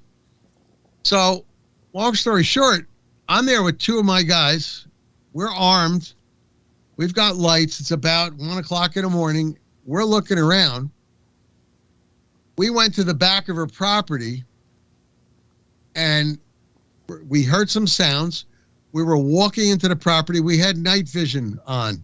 We didn't have thermal, but we had the white night vision, not the green, the white night vision. Okay. And every 10 feet or so, we would stop and check our 360. Keep going. We had a tree limb that I got to say must have been about 8 inches around, maybe about 10 feet long, thrown at us. Oh, geez. Now, in the backyard also, in a neighbor's yard, I guess it must have been, there was a red barn type area. It looked more like a garage, like a 3-car garage, but I lit it up with our spotlight and everything. Now, after we had this branch thrown at us, one of my guys who's really nimble on his feet, he didn't see it, actually. We heard it fall. We went towards where it fell. We were trying to investigate it. He actually tripped over this thing. Oof. That's how big it was. It was in our way. He tripped over. He wrenched his knee. We splinted his knee up. We took him out of there. We went inside. I spoke with the lady. She showed me pictures of eye shine on a tree in her backyard. And when we put our buddy into the truck, myself and my other fellow, the two of us, we went back to that tree. I put a tape measure up that tree. The eye shine was 15 feet. What? There were no branches on this tree, Brent. No branches on the tree. There was eye shine 15 feet up. She took pictures that night before we got there. Oh, jeez. Okay, now I'm putting two and two together saying something ripped off, the 4x4s that were 42 inches in the ground. Something threw something at us that was really heavy. Mm-hmm. And I told her about this, and she goes, I said, when did this all start? She told me her parents were sick. She was away for 4 days, and she came back, and all this was happening. Then she tells me, she goes, I used to go to that tree stump in the back, and I would leave cut up apples back there every day. Oh no. Okay. You don't gift food a Sasquatch, and you don't gift food to Sasquatch because they get used to it. Yeah. This is my idea, is that she gifted the Sasquatch every day of the year. Yeah. Because she was always home to put those apples out there. She thought it was funny. Because she'd go back there and the apples would be gone. Oh, man. Right? She thought it was hilarious. But she was gifting a Sasquatch. And what I'm thinking, and I spoke to a buddy of mine who I actually do a podcast with. Mm-hmm. His name is Jeremiah Fountain. Okay. He lives in the Adirondacks in New York State. Uh-huh. I was talking to him about this, and I says, listen, this is up your alley because you're the Sasquatch hunters. I'm giving it to your team. We decided that this thing must have been at least 15 feet tall. And we're trying to figure it out, what it threw at us, what it did strength-wise. Mm-hmm.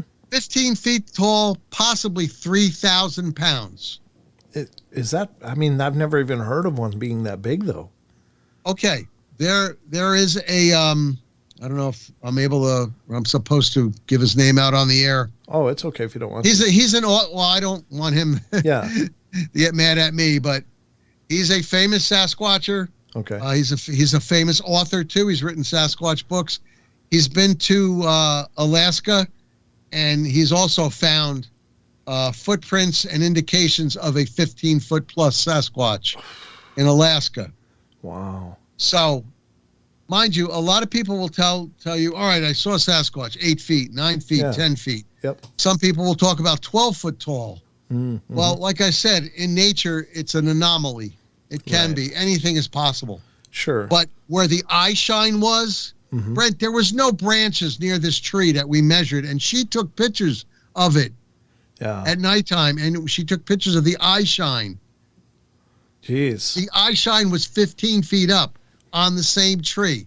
I couldn't miss the tree because 10 feet in front of the tree was the stump that was 3 feet out of the ground that she used to leave her apples. And that tree was like 10 feet back. Yeah. We ran the tape measure up. The eye shine was 15 feet. Yeah. Jeremiah and I figured it out. This thing must have been about 28 to 3,000 pounds. Gigantic, ginormous. And I'm like, I don't want to have anything to do with this thing. Yeah. If you're going to defend yourself from something like this, if the bear spray doesn't work, and get it to back off, I'm going to need a 50 caliber. And I don't, we have 308s. Yeah, that's a lot of squatch, that's for sure.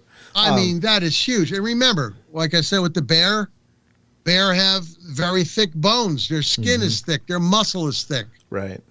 You dissect a bear, they got like 6 inches of muscle, mm-hmm. Against that bone. And then the bone is about 4 inches, 5 inches around on some of the big bears. Yeah. I can't imagine what something would be like in a Sasquatch the size that was there. That is intense. I handed it over to him and his Sasquatch group, and he went down there and contacted her, and they found evidence, but they didn't find the 15-footer. Thank God.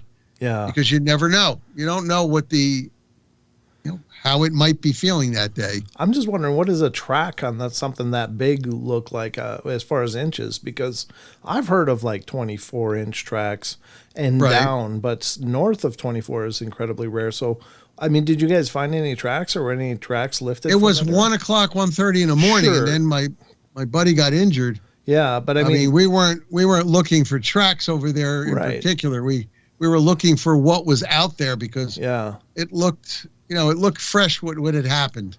Yeah. Tearing her garbage area apart and throwing the furniture in the backyard. She heard all this stuff. Her lights came on because she had them on, Sure. auto.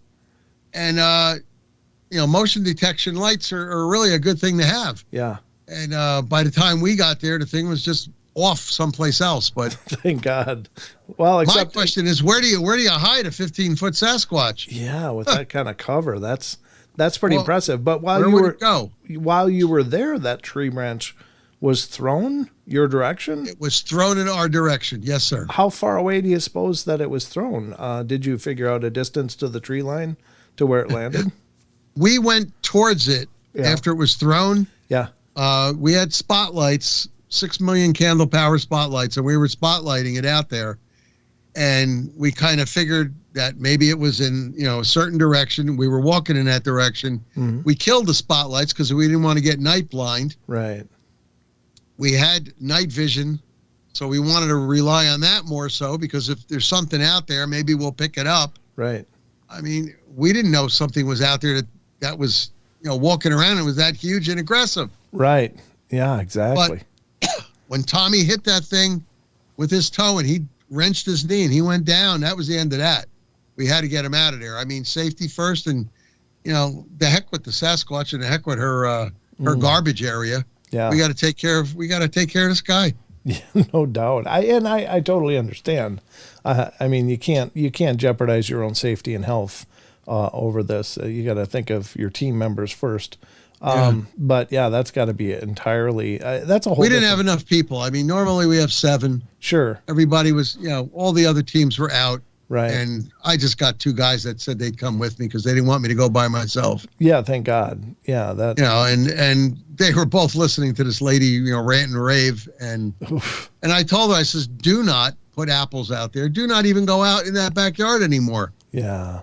What we did for her, my buddy Tommy was in the truck after we measured where the eye shine was. Mm-hmm. I had several cans of black cayenne pepper powder. Okay. Coffee cans. I saved old chock full of nuts coffee cans. And we put the powder in there. What we did was we put it around her porch, on her windowsills, on her doors. Mm-hmm. We spread it around her property a lot. And this is proven to be a pretty good method to keep them away. Because if they start smelling this, it's going to annoy their senses. Sure. Their nose, their mouth, their tongue area, yeah. Even their eyes if the wind picks it up. Yeah. Now, I told her, if it rains, you're going to have to do this again yourself. Right. The first one's a freebie on us. I have some in the truck. We did it for you. But you're going to have to get the cayenne powder yourself. Yeah. Put it out there, and maybe it'll keep them away. She hasn't called us back. Jeremiah and his group did go up there. They did check the area. They didn't find it. And she hasn't complained to them about it because I gave her over to them.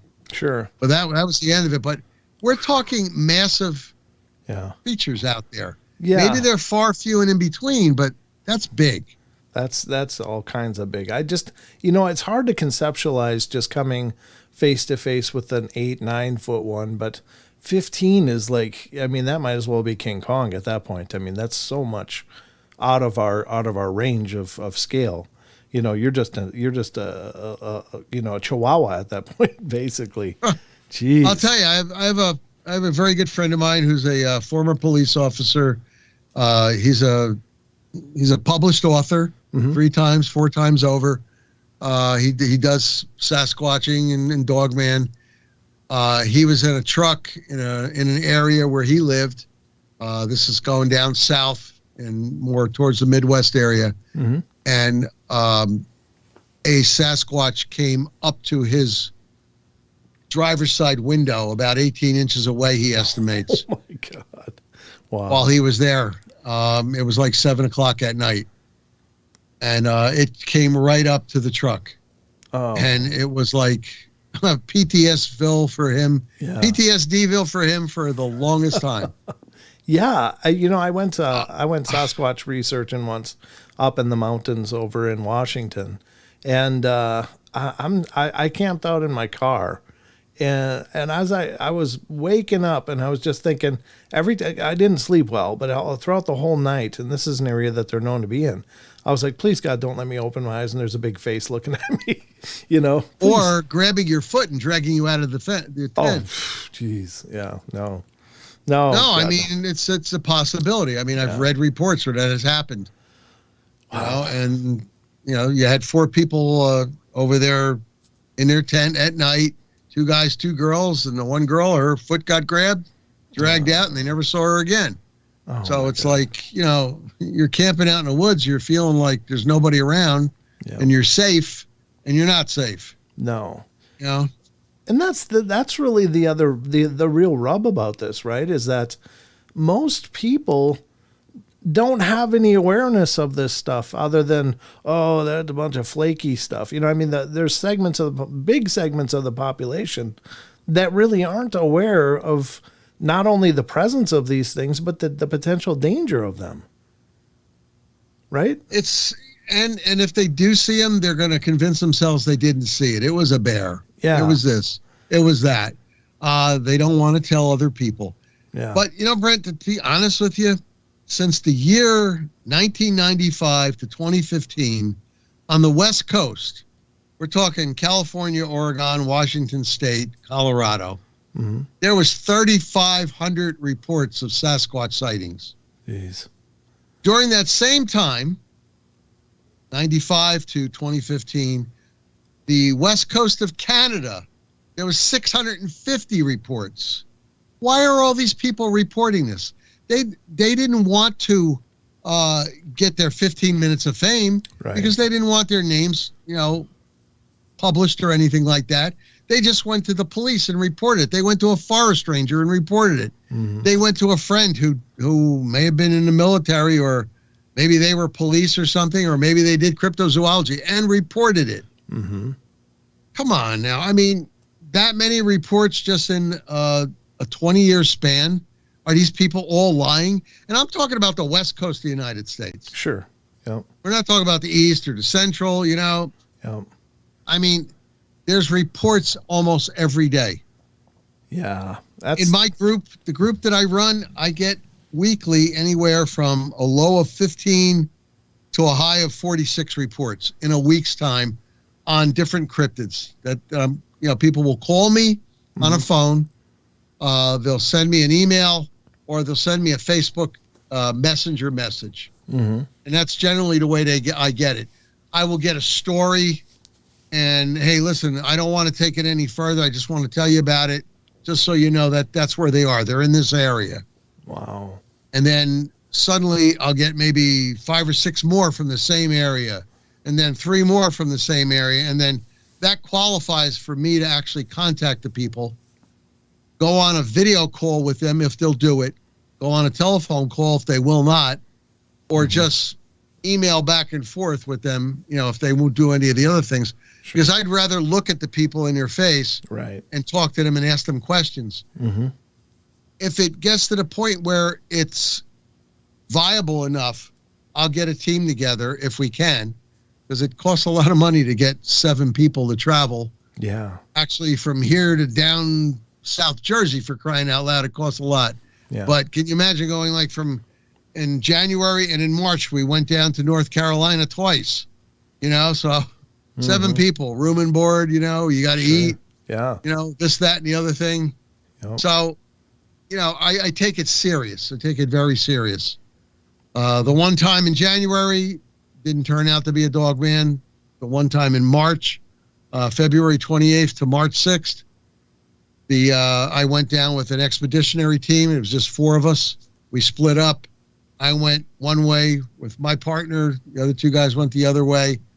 They got a sighting on the 2nd day there. They got a sighting on the 3rd day there. Wow. I'm talking a full-blown sighting of a dog man. Oof. You know, going across a roadway. They called us on the radio. We ran, but with all the equipment on and everything, I'm afraid I was doing... I did the mile in 8 minutes or so. I mean, I couldn't get there any faster. It was gone. Wow. So, I mean, And the first time we were there, it turned out to be just an abnormally large black bear with an abnormally large snout. And I mean a snout that was maybe 3.5 times bigger than your normal snout. It was an oddity, Brent. It was just an oddity. And I had to report that to my group. It was not a dogman. But the people that were in this area, here, I'll actually tell you where it was. Washington County, North Carolina, Phelps Lake, Phelps Lake. Okay? What we found there, actually, it found us. I'm sorry. We didn't find it. It was on 2 legs. It came out of the brush. It was about 6'5". It was an abnormally large black bear. Wow. As I mentioned to you, black bear go 4'6" to 6'2". This was about 6'5", 6'6", about 700 plus pounds. It roared at us in an aggressive manner. Oof. And there were 7 of us there. We were going to light it up. I told the guys to hold fire. I had 2 guys on their knees. They had the bear pepper spray. They shot it. It dropped on all 4s, rubbed its nose in the ground a couple of times, and it ran off on all 4s. It was a bear. But I'm going to tell you, to your normal person who looked at a black bear and then saw this guy, you would think it was a dogman because he was on 2 legs. He was on 2 legs because he was sniffing around. He was sniffing. Yeah. Wow. And he looked really odd. We reported this to the ranger in the area. And I said to him, I said, how come he's not hibernating? He goes, in North Carolina, the black bear do not hibernate. So we learned something. North Carolina, folks, black bear do not hibernate. Oh. They don't. Yeah, that's a game changer. Right from the Rangers. Oh, man. We got another question here, Nick. This is from Bill in the chat. He said, does trail camera work as a way to keep dogmen from coming up to houses like it does for Bigfoot? I don't think it really works for Bigfoot either, in all honesty. You see, the trail cam works with infrared, and that infrared, the deer can see it. The squirrels can see it. The bear can really see it. And you can be darn sure that Dogman and Sasquatch can also see it. Sasquatch generally will keep away from it because they don't want to be filmed. I guess there's something with them. They must have some intelligence because they can hide. Yeah. And as far as Dogman goes, they can spot that too, those trail cams. Oh, okay. I mean, I've taken reports from people in my group. God, Brent, I'll be honest with you. I've taken over 50 reports of trail cams being destroyed. Wow. Okay. So it's like, it's either by cryptids or by bear. One fellow had a deer come right up to the trail cam and kind of bite it. It licked it and bit it. And I guess he must have had a cheap trail cam because it cracked it and stopped working thereafter. Oh, wow. But I mean, this is a deer. So, right. Yeah. That's pretty wild. And it does, you got to wonder, is that because maybe the consistency between all these different types of creatures is because it has human smell on it, do you suppose? Like maybe it just doesn't smell like the normal stuff there and they're like, what the hell is this? Get it out of here. Or oh, you're correct. First of all, it's going to have maybe a little oil in there. Sure. It's got circuits in there and stuff. Yeah. You could smell the burnt. They could smell the burnt. I can't. The burnt circuitry that they put in there. Yeah. Something I wanted to mention is part of my working out because of my job is I ruck. Rucking means I have a backpack with 65 pounds in it, and I'll go 3 miles.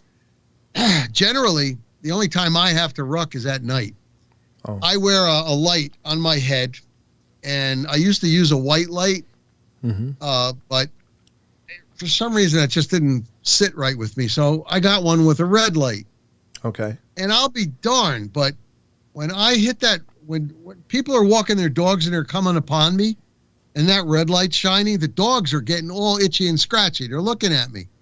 I shine my red light out into the field, and I saw a couple dozen deer. They're laying down in the field, just like this, not on their sides or anything, but just down on their legs. Right. And they're all looking at me. They could see the red light. Right. So that infrared light that's being put out there, they can also sense that. Mm-hmm. So, I mean, if you're going to go out there, I would say, you're going to have to spend a lot of money, but you're going to have to get thermals, Okay. so that they don't see it. Right. And if you get the night vision, I would get the white night vision ones instead of the green, because they look more realistic to me out there. Okay. More, I could see the shape out there. But we're talking $3,000. I don't know how many people want to go out, spend that kind of money, and just because they want to go walking around the forest at night and get the shit scared out of them. Excuse me. I know it's a family show, but I mean, can you imagine? Seriously. Yeah. You've got your 3,000 night vision goggles on. You're looking around. You see a deer. You see you see squirrels, and you're just seeing a rabbit, and then you see a 10-foot Sasquatch. Ugh. And then you go back to it and go, oh, shit, that is a Sasquatch over there by that tree. Yeah. What else could it be? Something that's huge standing there with shoulders, yay broad. And you're like, okay, I found it. Now what do I do? And like I've always said, now what's your game plan? Yeah. What is it? Tell me. Are you going to run? Mm-hmm. It can outrun you, Yes. Yes. If it's a mountain lion, it's going to outrun you. If it's a bear, it's going to outrun you. So what are you going to do? Yeah, that's a good question. What will you do, Nick? I'm fully armed. Okay. I mean, I've got a 10 millimeter Glock. I got a 308 rifle. Yeah. I've got 6 other guys with me generally. We have bear spray. okay. I also have, I think that if I'm out there, I'm going to try to hit them in all their senses. Mm-hmm. Okay. The eyes, the ears, the nose and mouth. What happens? Oh, by the way, in between the paranormal and the cryptozoology, I started doing UFOlogy, Okay. with spacecraft and stuff. Sure. So, and when I got out of that, I still keep my toe in the UFO community to see what's going on, Mm-hmm. because you never know what this thing could be. Right. Could it be an alien? Mm-hmm. So, what I have is all the guys have it. I have a subsonic whistle. Oh. This will put out 146 decibels. Okay. Oh, okay. I'm not going to shoot this at you, but it's a multi-laser looking back of me. Oh, sure. Okay. Yep. These are laser beams going straight at you. Yep. I'm going to hit them in the eye with it. I don't have it down here, but I have electronic flashbangs.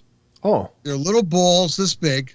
You press a button, 1,200 lumens flashing light, and 140 decibels of sound. Right.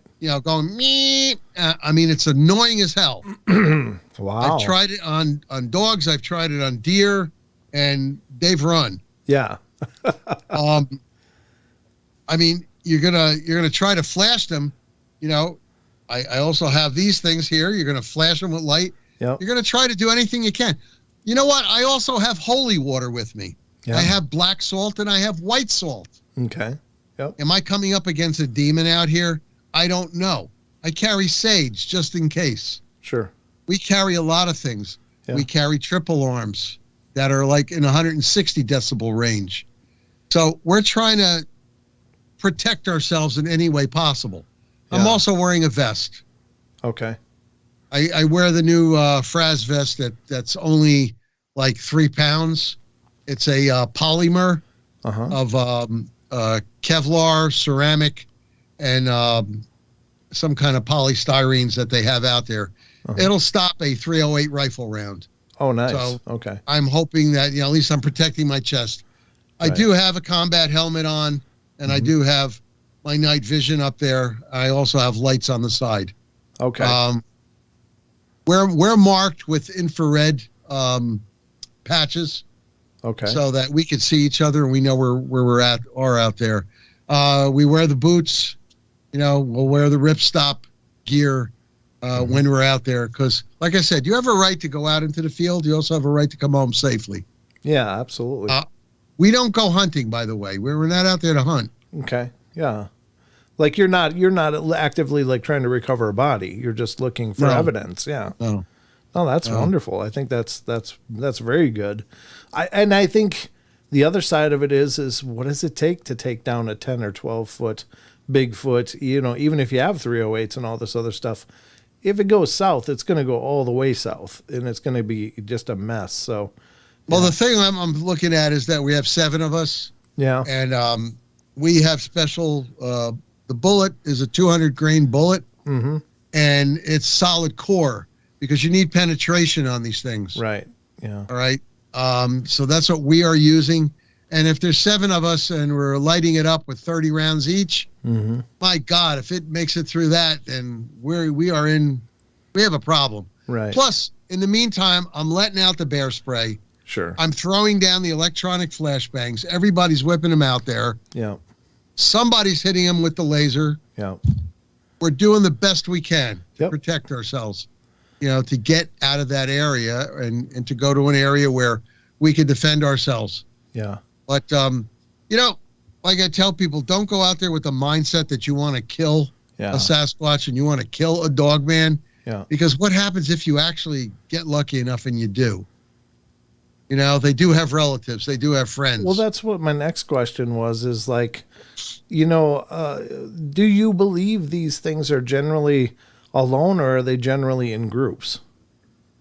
I think they're in family packs. Okay. So for I think the Bigfoot? Dogman is in family packs. Okay. I think Sasquatch is in family packs, but larger family packs. Okay. Instead of just mom, dad, and the kids, I think the Sasquatch is mom, dad, the kids, the aunts and uncles, grandma, grandpa. Okay. Squatches out there. I'm just giving that as an example Right. Right. of a family group.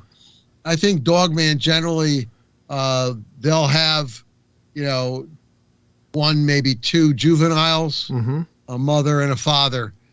They will live in burrows of their Oh. own making. They'll live in caves. Okay. They'll live in old mine shafts. They'll live in tunnels. We're talking about Dogman now. Yeah. And one thing in the research that I've done now is that people that have caused harm or shot at Dogman, they actually track them. The Dogman tracks the people, or the people Actually track the people. Yeah, I've heard that as well.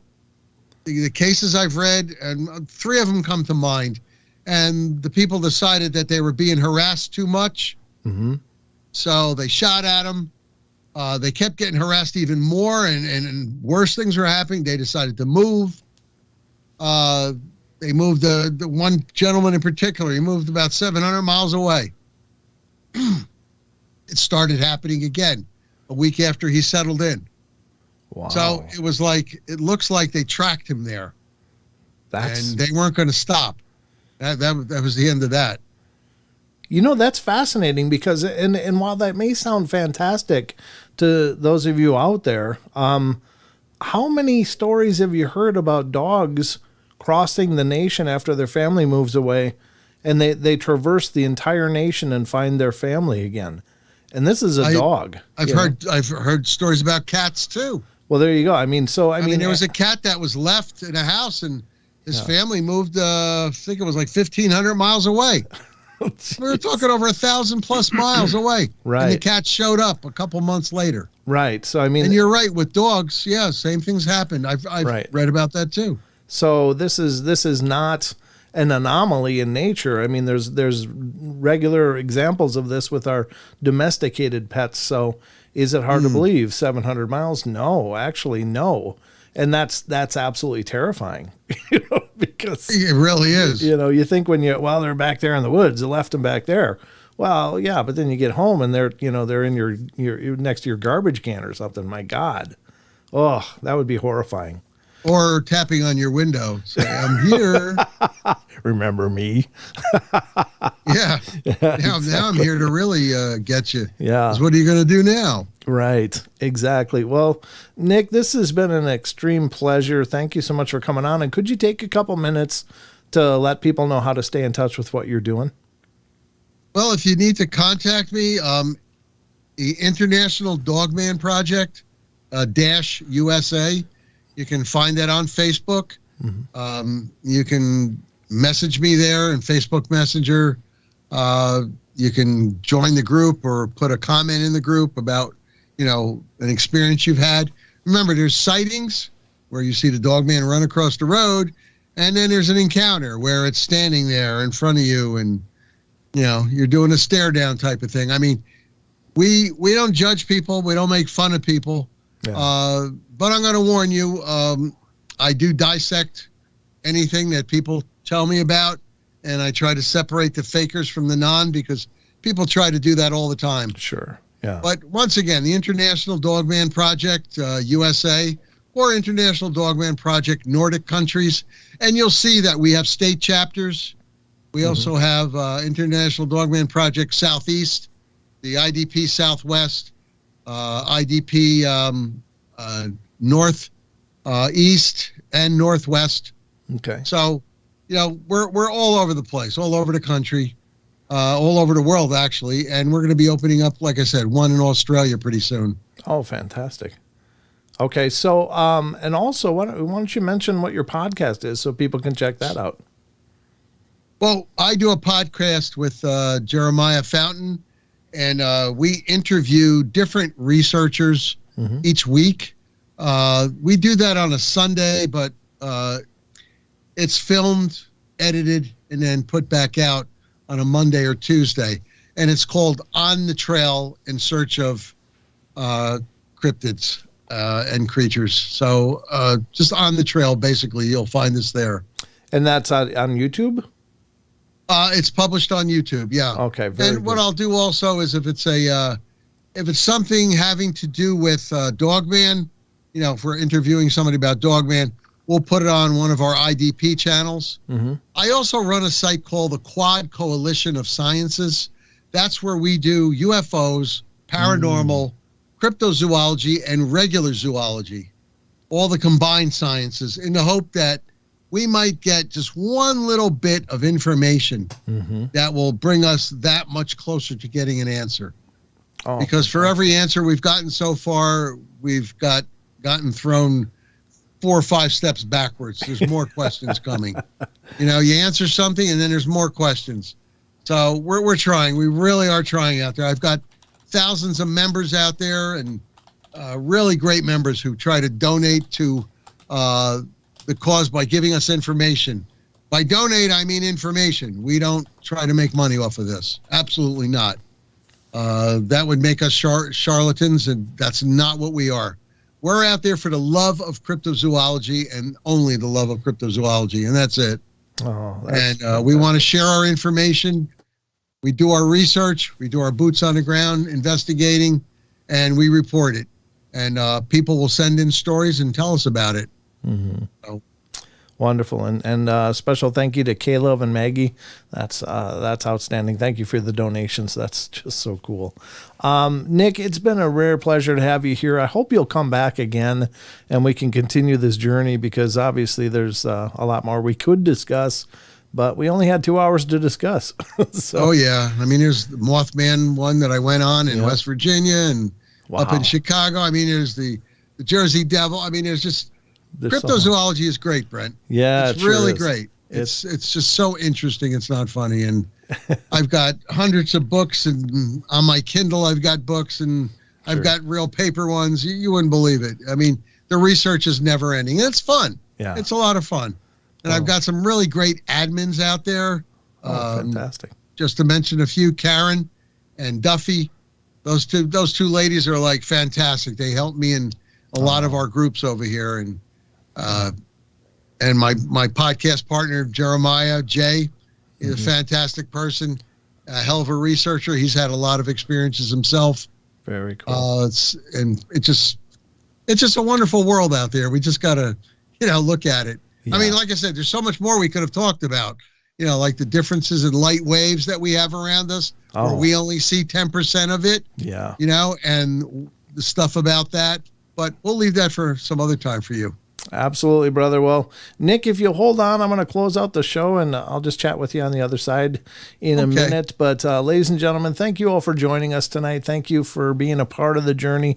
Thank you to so many of you for asking the questions. That was wonderful. I just love that interaction, and it's great that you guys are here and a part of it. So I'll be back on Wednesday with Don for the Wednesday show again, but I hope you guys have a brilliant weekend. Take care and watch for the new podcast releasing on Monday. And you guys be safe, and I'll talk to you soon. Good night, everybody. Oh, remember, we love you all. Be good, be kind, be nice. Take care of each other. Help each other out. Find the magic in every day. And remember to laugh as much as you can. All right. We'll see you guys on Wednesday. Good night, everybody.